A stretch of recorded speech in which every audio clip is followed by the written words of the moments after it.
kids. Come on, dig. We're hot. You can go for a nice, cool swim after you finish digging my pool. I'm telling Patty and Selma what you're doing. Wow, want a pool. Just got my first wax here. Hurt so much they had to give me an epidural. Meanwhile, Marge and Homer have just finished working out. Passing by the editing room, driven by curiosity, Marge pushes the door open and finds them editing footage of their segment. But Marge suddenly discovers that the item they could have found was actually eaten by Homer. The two have a huge fight over this. That night, they decide to sleep in separate beds. Afterward, they walk side by side without any conversation. Back in the hotel room, Marge even forgets what she said just a second ago. She accuses Homer of losing the competition over a piece of chocolate. Homer doesn't dare to argue back. Then Marge says they will have guests coming over. It's a couple that was just eliminated. It took them 5 weeks, not 5 minutes. At that moment, someone knocks on the door. The instant she sees the guest, her attitude changes completely. Marge warmly invites only Nick in. She gives them a tour of their room. Then they play a 3-legged race game. They work together with surprising chemistry. This makes Homer very uncomfortable. He thinks Marge is hurting him. You can stand it. I cannot stand it! You can stand it. You marry me for it. Our son is dead. No, he isn't. We have no son! Yes, we do.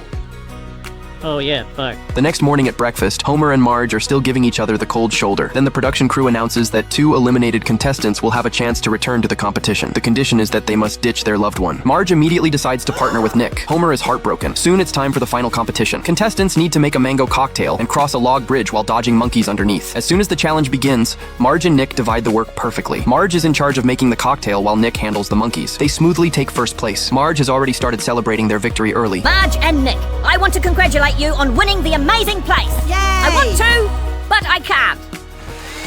It turns out that Marge forgot to rim the glass with salt. As a result, the final winners are another team. Our rims are super salty.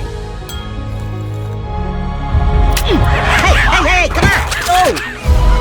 I am such a noob.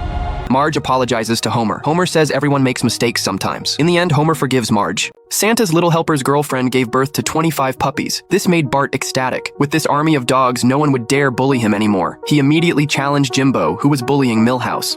All right, Simpson, you asked Get 'em, boys!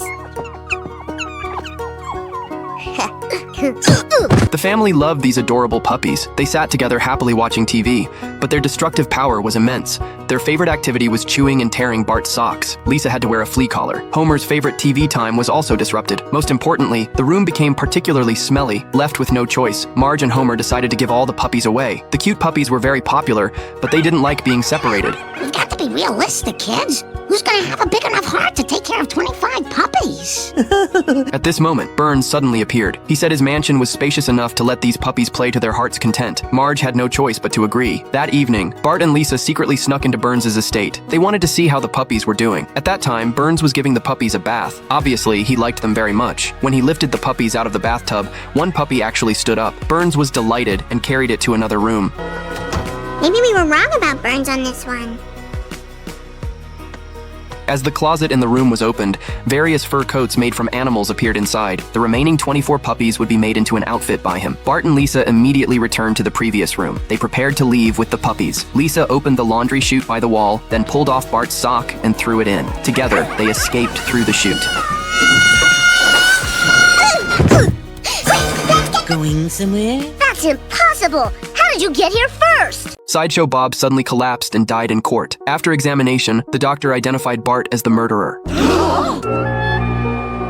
According to American tradition, outlaws become legends after their death. Bob's family held a grand funeral for him. Everyone in Springfield came to see him off. The Simpson family faced people's accusations. Marge asked Bart to act a little sadder, but Bart angrily said there was nothing to be sad about. Then he left the funeral. He sat on the steps complaining that Bob could ruin his life, even in death. Just then, Bob's brother came to Bart's side. He said he also hated Bob because they had been at odds since childhood, but now that Bob was dead, he could only reconcile with him because this was the only way he could find happiness. Bart thought this made sense and decided to go say goodbye to Bob. He came to the funeral home. He told Bob he never wanted him to die, just wanted him to go to prison and get beaten up by others. But now everything had changed. Suddenly, Bob opened the coffin and stood up. Sideshow Bob!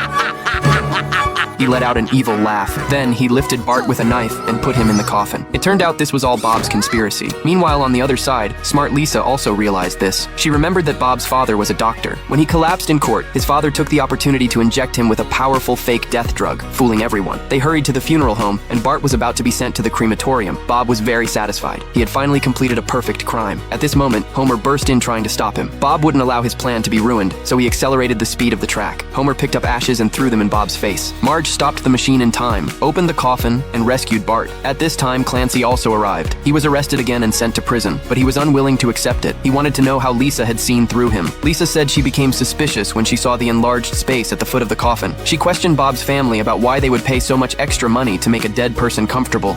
Nice try, Bob, but you didn't count on one thing. What's that? You stink like my butt! Take him away.